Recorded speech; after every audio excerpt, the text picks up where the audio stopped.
got so much motherfucking design on right now. Bring it down, bring it back, make it clap. I got 3 old guys on the block, bitches on my line, and you know. Assalamualaikum warahmatullahi wabarakatuh. Perkenalkan, nama saya Fatmala Bumbuluto, kelas 4B dari jurusan Pendidikan Guru Madrasah Ibtidaiyah dengan NIM 221052051. Baik, pada kesempatan kali ini saya akan menjelaskan hasil review materi keempat dengan mata kuliah evaluasi pembelajaran. Baik, langsung saja kita masuk pada materi pertama, yaitu bagian A, pengertian penilaian autentik. Salah satu dari karakteristik kurikulum 2013 adalah penilaiannya menggunakan pendekatan autentik. Menurut Nur Hadi, penilaian autentik adalah proses pengumpulan informasi oleh guru tentang perkembangan dan pencapaian pembelajaran yang dilakukan oleh peserta didik melalui berbagai teknik yang mampu mengungkapkan, membuktikan atau menunjukkan secara tepat bahwa tujuan pembelajaran telah benar-benar dikuasai.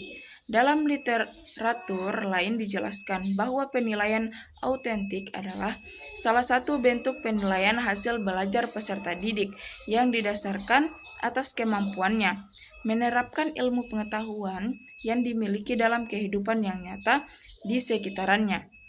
Nah, kemudian masuk di bagian B, bentuk-bentuk penilaian autentik. Mengacu pada kurikulum 2013, ada beberapa teknik penilaian hasil belajar yang dapat digunakan berdasarkan kompetensi intinya, dari mulai kompetensi, sikap, pengetahuan, dan keterampilan. Berikut ini adalah bentuk-bentuk penilaian autentik berdasarkan kompetensi inti K1 sampai K4. Nah, yang pertama itu kompetensi sikap, kemudian kedua kompetensi pengetahuan atau K1 3. Nah, masuk bagian C, penilaian berorientasi atau HOTS, penilaian sikap pada pembelajaran yang berorientasi HOTS tidaklah berubah konsep.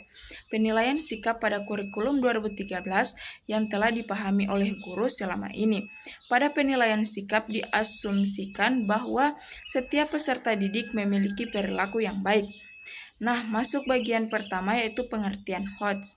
Soal HOTS merupakan instrumen pengukuran yang digunakan untuk mengukur kemampuan berpikir tingkat tinggi, yaitu kemampuan berpikir yang tidak hanya sekedar mengingat, menyatakan kembali, atau merujuk tanpa melakukan pengolahan. Nah, kemudian masuk di bagian 2, karakteristik soal HOTS. Mengukur kemampuan berpikir tingkat tinggi. Kemampuan berpikir tingkat tinggi yaitu kemampuan untuk memecahkan masalah atau problem solving. Kemudian keterampilan berpikir kritis, berpikir kreatif, kemampuan berargumen, dan kemampuan mengambil keputusan. Nah, kemudian masuk di bagian D, penyusunan instrumen penilaian. Bagian pertama adalah penilaian kognitif.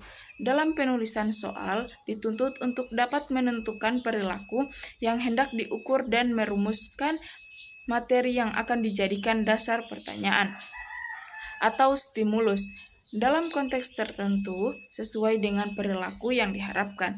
Nah, kemudian bagian 2 ada penilaian sikap atau afektif. Sikap adalah perasaan suka atau tidak suka yang terkait dengan kecenderungan seseorang dalam merespon sesuatu atau objek. Nah, kemudian masuk di bagian 3, penilaian keterampilan dalam proses penilaian keterampilan. Sudah tentu ada aspek HOTS di dalamnya. Contoh penilaian adalah teknik praktik, produk, dan proyek. Karena dalam proses tersebut ada kreativitas dan proses transfer of knowledge, dan ada proses penyelesaian masalah. Sekian penjelasan materi dari saya. Saya akhiri. Assalamualaikum warahmatullahi wabarakatuh.